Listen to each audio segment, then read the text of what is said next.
Olá, meu nome é Leonardo Vassalo, sou aluno do quinto ano de Engenharia Elétrica com ênfase em Telecomunicações e hoje trarei um pouco do meu projeto de iniciação científica.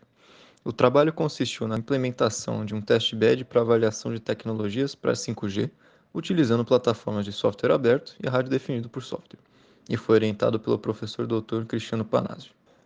As tecnologias 5G, enquanto estado da arte das redes móveis, apresentam como um de seus grandes trunfos a capacidade de implementação em hardware não proprietário. Para além da interoperabilidade entre diferentes fornecedores, isso permite que tecnologias de virtualização para ensaios, testes e benchmarks sejam desenvolvidas e utilizadas com maior facilidade. É neste cenário que esse projeto toma forma. Por meio de hardware convencional, como desktop e placas de SDR, e software adequado, é possível estabelecer uma estrutura de acesso em alguns passos. A fim de compatibilizar o atual estado de desenvolvimento das plataformas com os objetivos de projeto, visou-se a familiarização das diferentes plataformas utilizadas, simulação da camada física sobre diferentes condições de estresse do transmissor e do canal, e a avaliação de vazão em setups mais simples, simulados e práticos, de comunicação entre dispositivos. A metodologia empregada é relativamente simples. Trabalhou-se com duas plataformas open source diferentes, a OpenAir Interface e a SRS Run. Ambas são análogas no que tange à implementação de componentes virtualizados de redes móveis segundo a arquitetura ORAN, mas apresentam especificidades que justificaram seu uso em diferentes ocasiões. O OEI apresenta capacidades interessantes de simulação, com a ferramenta RF Simulator. Por meio desta, é possível, em um setup que envolve apenas um computador, implementar uma rede de acesso de quinta geração completa, com User Equipment e DNodeB virtualizados. Foram estabelecidos, então, casos de teste para diferentes condições. Foram modificadas configurações da própria transmissão, como o MCS, o número de PRBs e a configuração dos frames, e também configurações do canal, como ruído, perdas e a aplicação de diferentes modelos. A fim de avaliar quantitativamente o desempenho do sistema, foram feitos testes de vazão por meio do comando iperf. O trabalho com o AI foi proveitoso, mas algumas de suas vulnerabilidades foram expostas como fatores limitantes para o desenvolvimento desse projeto. Primeiramente, a documentação foi um problema recorrente. Textos por vezes incompletos, tutoriais em diferentes sites e afins tornaram o processo de setup muito menos eficiente do que o esperado.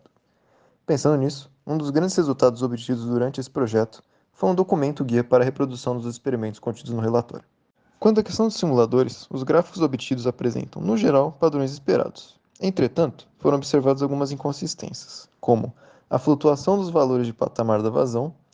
No caso do uplink, o valor limite de ruído que permite uma vazão não nula é o mesmo para diferentes valores de MCS, e também uma certa instabilidade no sistema quando da aplicação de diferentes modelos de canal ou na aplicação de grandes quantidades de ruído.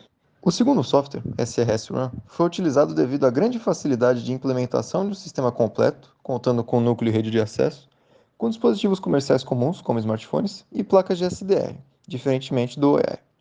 Tratando-se de um projeto em desenvolvimento, a plataforma só apresenta a solução completa para o sistema de quarta geração. O setup utilizado envolvia um SIM card programável, um smartphone como user equipment, um desktop para abarcar tanto o núcleo quanto o eNodeB e a placa SDR para transmissão e recepção de sinais. Para a avaliação do sistema, também foram realizados testes de vazão. Variou-se a distância entre os dispositivos, de modo que foi gerada uma curva com tendência próxima ao esperado. Observa-se alguma flutuação nos resultados, mas isso é esperado, na medida em que, dada a baixa potência de transmissão do sistema, mudança de percurso tem grande efeito sobre as reflexões e desvanecimento na recepção do sinal. Concluindo, foi possível observar o estado atual das plataformas de virtualização de redes móveis. Por um lado, o cenário apresentado é o de desenvolvimento contínuo de novas features, como no caso do próprio Slice. Por outro, a operação dos softwares não é amigável para usuários de primeira viagem, como no caso desse projeto. De qualquer modo, o trabalho rendeu frutos no que concerne a aquisição de conhecimentos relacionados a redes móveis, tanto do ponto de vista conceitual, no estudo da arquitetura OpenRun, como na prática, com o estabelecimento das simulações e do sistema com SDR. Gostaria de agradecer, primeiramente, ao Programa Unificado de Bolsas da USP, pela oportunidade e pelo tão necessário fomento à pesquisa nacional. Em segundo lugar, ao Marcelo, pelo suporte com questões de TI. Por fim, a meu professor e orientador, Cristiano, pela parceria, suporte e compreensão ao longo desses meses. Muito obrigado a todos.